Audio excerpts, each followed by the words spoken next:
Assalamualaikum warahmatullahi wabarakatuh. Perkenalkan, nama saya Pingin Ari Kitama dari kelas PTIC dengan NIM 220509741113. Di sini saya akan menjelaskan mengenai standarisasi jaringan komputer. Apa itu standarisasi jaringan komputer? Standarisasi dalam konteks jaringan komputer merujuk pada proses mengadopsi serangkaian protokol, teknologi, dan praktek terdefinisi dengan jelas untuk memastikan interoperabilitas dan konsistensi antara berbagai perangkat keras dan perangkat lunak yang digunakan dalam jaringan komputer.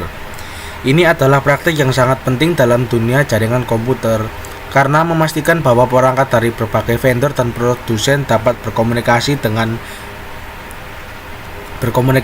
dan beroperasi bersama tanpa hambatan yang signifikan.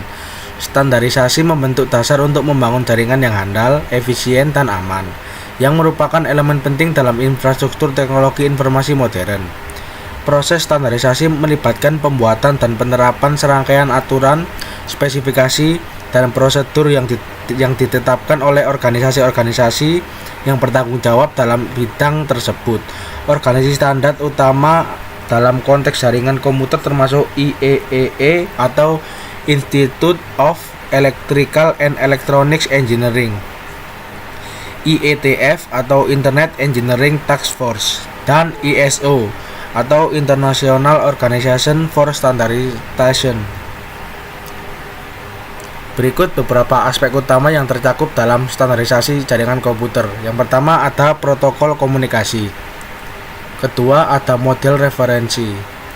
Yang ketiga ada media transmisi. Keempat ada topologi. Selanjutnya ada alamat dan pengalamatan. Nomor 6 ada keamanan. Dan yang terakhir ada manajemen jaringan. Yang pertama saya akan menjelaskan mengenai protokol komunikasi. Protokol komunikasi dalam konteks jaringan komputer adalah seperangkat aturan, format, dan prosedur yang digunakan untuk mengatur pertukaran data antara perangkat dalam jaringan. Ini menentukan bagaimana perangkat dalam jaringan berkomunikasi, mentransmisikan, dan informasi, serta bagaimana mereka menangani berbagai aspek seperti pengiriman yang handal, aliran data, pengiriman ulang, dan pengaturan koneksi. Penjelasan lebih mendalam tentang protokol komunikasi dapat dibagi menjadi beberapa aspek utama. Yang pertama ada format data. Protokol komunikasi menetapkan format data yang digunakan untuk mengirim informasi antara perangkat. Ini mencakup bagaimana data diatur, termasuk struktur header dan payload, serta metode pengkodean dan pembungkusannya. Yang kedua ada pengiriman dan penerimaan. Protokol menentukan bagaimana data dikirim dan diterima antara perangkat dalam jaringan. Ini meliputi metode pengiriman seperti pengiriman paket atau pengiriman streaming, serta prosedur untuk mengkonfirmasi penerimaan dan menangani kesalahan. Yang ketiga ada aliran data. Protokol komunikasi dapat mengatur aliran data untuk memastikan bahwa data dikirim dengan kecepatan yang sesuai dan tidak lebih kapasitas penerima. Keempat ada pengelolaan koneksi.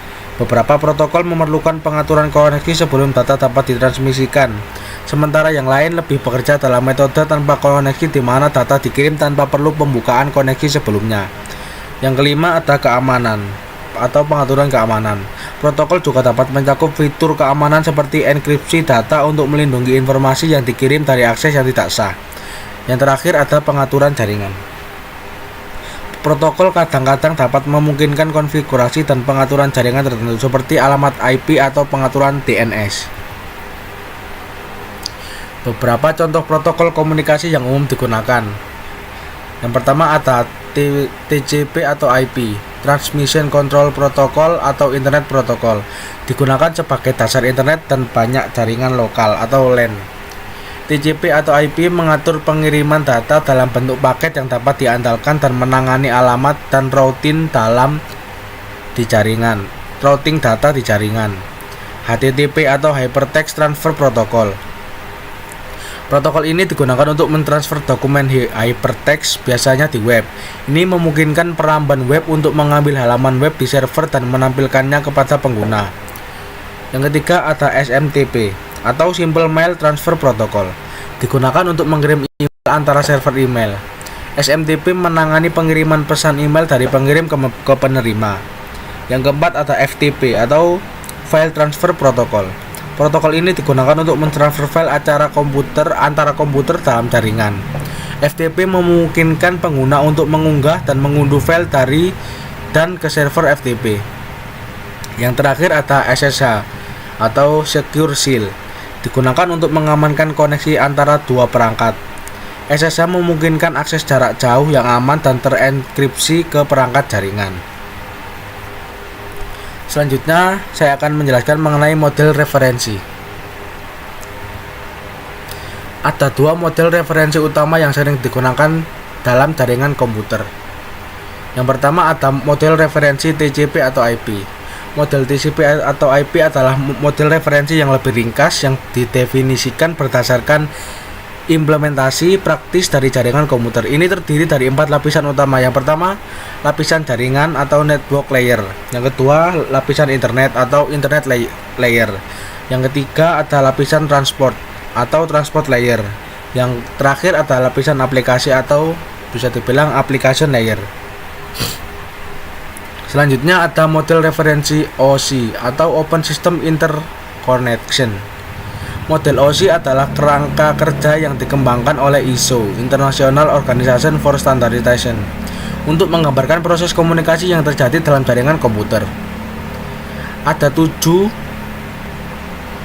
Ini terdiri dari 7 lapisan utama. Yang pertama, lapisan fisik atau physical layer. Yang kedua, ada lapisan data link atau data link layer. Yang ketiga ada lapisan jaringan network layer. Yang keempat ada lapisan transport atau transport layer. Yang kelima ada lapisan session layer. Yang enam ada lapisan presentasi atau presentation layer. Yang terakhir ada lapisan aplikasi atau application layer. Selanjutnya ada media transmisi.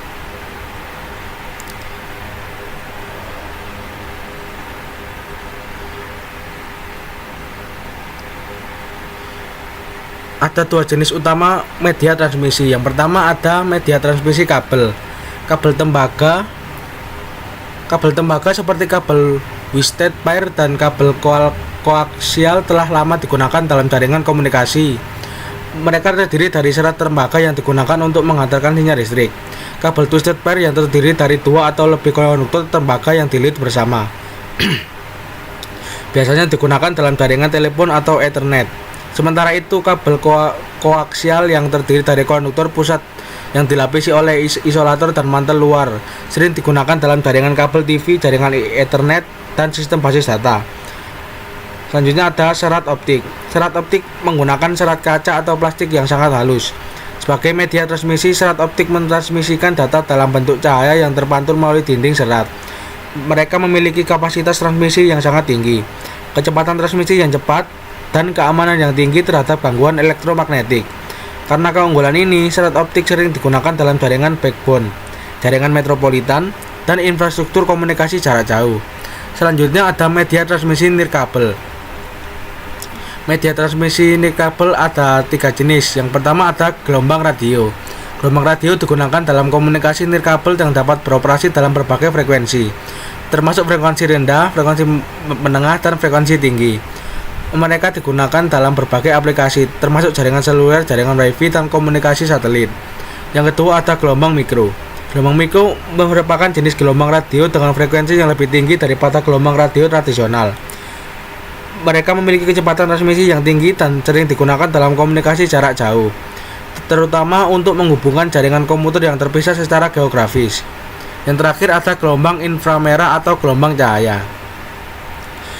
Gelombang inframerah dan gelombang cahaya seperti yang digunakan dalam teknologi laser juga dapat digunakan untuk komunikasi nirkabel, terutama dalam aplikasi jarak pendek seperti komunikasi antara perangkat di dalam ruangan atau antara perangkat optik dalam jaringan serat optik.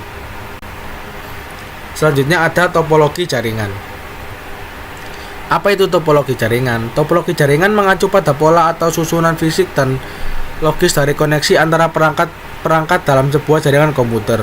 Berikut adalah beberapa contoh topologi jaringan yang umum digunakan. Yang pertama ada bus topologi atau topologi bus. Dalam bus Dalam topologi bus, semua perangkat terhubung ke satu saluran transmisi tunggal yang disebut bus. Yang kedua, star topologi. Dalam topologi bintang, setiap perangkat terhubung langsung ke satu titik pusat yang disebut switch atau hub. Yang ketiga, ada ring topologi. Dalam topologi cincin, setiap perangkat terhubung langsung ke perangkat tetangga di sebelah kanan dan kiri membentuk cincin. Yang keempat, ada mesh topologi atau topologi jala. Dalam topologi jala, setiap perangkat terhubung langsung ke setiap perangkat lain dalam jaringan. Yang kelima, ada hybrid topologi. Topologi hybrid adalah kombinasi dari dua atau lebih topologi dasar. Selanjutnya, ada alamat dan pengalamatan. Alamat dan pengalamatan standarisasi jaringan komputer. Alamat dan pengalamatan dalam koneksi jaringan komputer merujuk pada cara identifikasi unik yang digunakan untuk mengidentifikasikan perangkat atau lokasi dalam jaringan. Berikut adalah beberapa jenis alamat dan pengalamatan yang umum digunakan dalam aplikasi jaringan. Yang pertama, ada alamat IP atau Internet Protocol. Alamat IP adalah serangkaian angka biner atau desimal yang digunakan untuk mengidentifikasi setiap perangkat dalam jaringan TCP atau IP seperti internet. Yang kedua, ada alamat MAC atau Media Access Control. Alamat MAC adalah identifikasi unik yang terkait dengan perangkat keras jaringan seperti kartu jaringan atau antarmuka Ethernet pada perangkat. Yang ketiga, ada alamat URL atau Uniform Resource Locator. Alamat URL adalah alamat yang digunakan untuk mengidentifikasikan sumber daya di internet dan menunjukkan lokasi atau alamat unik dari halaman web, file, atau layanan online. Yang keempat, ada layanan DNS atau Domain Name System. Alamat DNS adalah alamat yang digunakan untuk mengidentifikasi server DNS yang bertanggung jawab atas menerjemahkan nama domain ke alamat IP yang terkait. Selanjutnya, ada keamanan. Keamanan standarisasi jaringan komputer. Keamanan dalam standarisasi jaringan komputer merujuk pada proses dan praktek yang digunakan untuk melindungi jaringan, perangkat, dan data dari ancaman cyber seperti aspek yang tercakup dalam standarisasi keamanan jaringan komputer meliputi 1. Protokol keamanan, 2. Firewall, 3. Antivirus dan anti malware, keempat, ada manajemen akses, kelima, ada pemantauan jaringan, keenam, ada pemulihan bencana dan kesiapan, yang ketujuh, ada pendidikan dan kesadaran pengguna. Selanjutnya, ada manajemen jaringan. Manajemen jaringan adalah serangkaian kegiatan dan proses yang digunakan untuk mengelola, memantau, dan mengoptimalkan kinerja serta keamanan jaringan komputer. Beberapa aspek penting dari manajemen jaringan meliputi 1. Konfigurasi perangkat, 2. Pemantauan kinerja, ketiga, manajemen konfigurasi, keempat, ada pemecahan masalah, kelima, ada keamanan jaringan, keenam, ada pemeliharaan dan pemantauan perangkat, yang ketujuh, ada kapabilitas provisioning, ke-8, ada manajemen kapasitas. Berikut penjelasan singkat dari saya. Apabila ada maaf kata, saya mohon maaf. Assalamualaikum warahmatullahi wabarakatuh.